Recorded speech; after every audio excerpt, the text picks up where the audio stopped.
昨天呢，我看到了一则新闻，就是英国第二大城市伯明翰市呢申请了破产。所以今天呢，我们请来了我们办公室的破产法专家 Michael Lee 律师来跟大家介绍一下整个这件事情的来龙去脉和情况。首先，请 Michael 介绍一下 why the city of Birmingham applied for bankruptcy.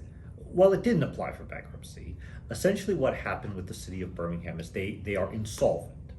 And they have essentially, their city controller, the person who handles the finances, makes the monthly payments and realizes we are running out of money. Our burn rate is, in the slang of the way we say burn rate, the money's going out faster than it's coming in.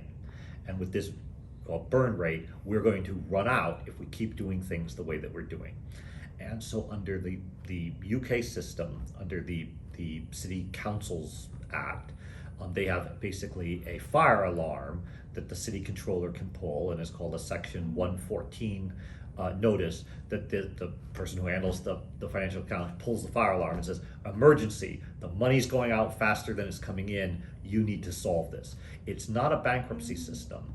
It's really a notice that a problem's happening. Interestingly enough, the way that this will happen in the UK is going to be unique. 所以原来其实城市本身伯明翰市还没有申请破产，只是说City 他们在做完自己的 budget， 然后看了一下自己的这个财政状况之后呢，就发现说，哎，现在我们城市的这个整个的财政状况不是特别好，那我们需要去重新去做一下调整。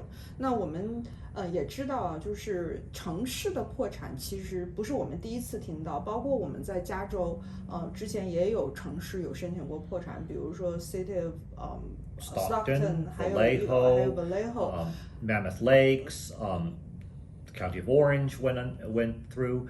This is different in the U.S. system. 所以先请 Michael 讲一下，比如说在美国的话，如果城市破产 in the U.S. in California， 如果城市破产的话，会出现哪些情况？比如说哪些利益团体 interest group 他们本身的这个既得利益，或者他们会被伤害，会their interest can be damaged. What's the process in the U.S. for a city to apply for bankruptcy? Unlike the UK system, the United States federally has Chapter 9 of the Bankruptcy Code.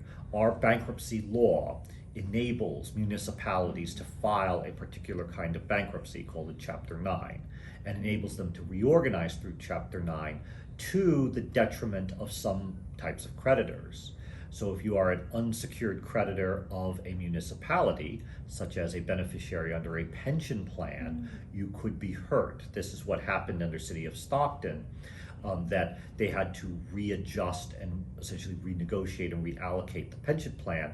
In addition to, the city had to sell some assets. They had parking garages and things, and they had to sell these things and said, we can't, just like we're in San Jose and the city has the 3rd Street garage and the 4th Street garage. Stockton said, well, the 4th Street garage, we're gonna have to sell that one because we need money. So that, we have a system for this. The UK system will be different. They do not have a system of municipal bankruptcy. They also don't have a bankruptcy system in the same way that the U.S. conceives of bankruptcy. They use a very different system than ours. 所以在美国呢，实际上是有专门的破产方面的，关于城市破产方面的法律呢。刚才 Michael 也讲了，大概是破产法的第9章。那在第9章里面呢，会有很明确的规定，如果城市申请了破产以后会发生了什么，所以会有很明确的法律的预见性。比如说刚才 Michael 有讲，就是说如果城市申请破产的话，像有一些，比如说城市之前给城市工作的人的他们的养老金啊，这样等等的，可能要重新再去考虑新的发放的规则。那以及呢，城市可能要去放弃一些他们本来持有的资产，比如说在 Stockton 这里面。Michael 刚才讲到了，他们有卖掉他们的停车场这样的一些城市资产来去支付一定的债务。那回到这个目前的伯明翰的这个情况来说的话 ，So what do you think in UK will happen for this potential bankruptcy application? Well, essentially, it's going to operate like this. There is no bankruptcy system in the way that the U.S. conceives of it for cities in the UK system.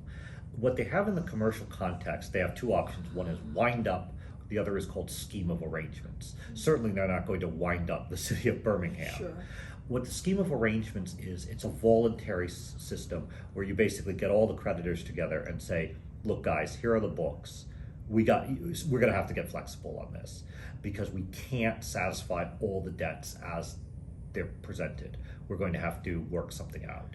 And it is a much more negotiated procedure than, let's say, a U.S. Chapter 9 or Chapter 11, where the debtor holds a much stronger hand against the creditors. This is not unseen in the United States. The federal dominion territory of Puerto Rico had to be reorganized this way, and we do not have a system via the Chapter 9 system to deal with a federal dominion. And we essentially had to do this in an ad hoc, sort of negotiated way, and eventually Congress had to pass what was called the PROMESA Act, which basically blessed this whole system and had to be done on the fly to deal with the problem of the Dominion of Puerto Rico. So this has been seen in common law systems. The U.S. has dealt with this before, and ironically, the British system of scheme of arrangements provides some layout as to how this could probably be solved.